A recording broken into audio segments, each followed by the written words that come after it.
Hello everyone, and welcome back to our story about a dog named Grigio.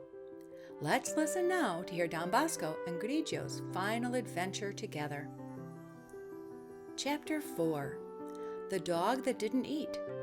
Age or Die. Another oddity about Grigio is that he would never take any food that was offered to him. One evening, Don Bosco had arrived at the Oratory much earlier than expected because a friend, the Marquis Fassati, had lent him his coach. Don Bosco was having supper when he overheard someone outside say, "Leave him alone, that's Don Bosco's dog."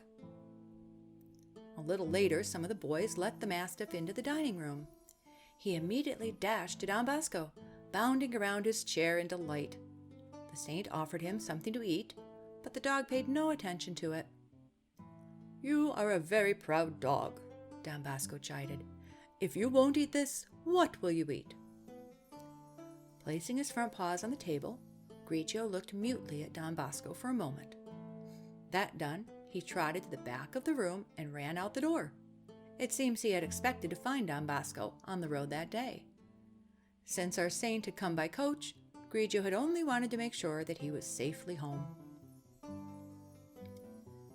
Grigio accompanied Don Bosco for many years, so many that a lady once told him that it was impossible for a dog to live that long.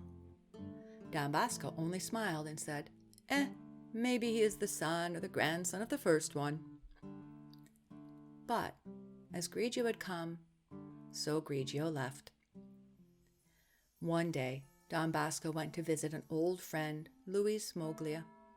He had been invited to dinner, but having been detained, he started out later than he had wished. As he walked, the sun began to set, and he suddenly found himself wishing that Grigio were by his side. At that very moment, he spied the dog joyfully running toward him. Upon reaching his friend's house, Don Bosco and his host visited and talked, and then the whole family went into the dining room for dinner.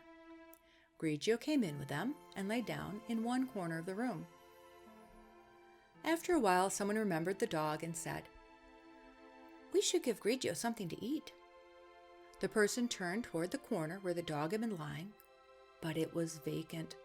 They looked for him around the room and then throughout the house, but he was nowhere to be found.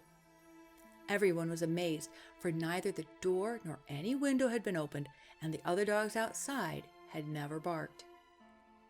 And Grigio was never seen again.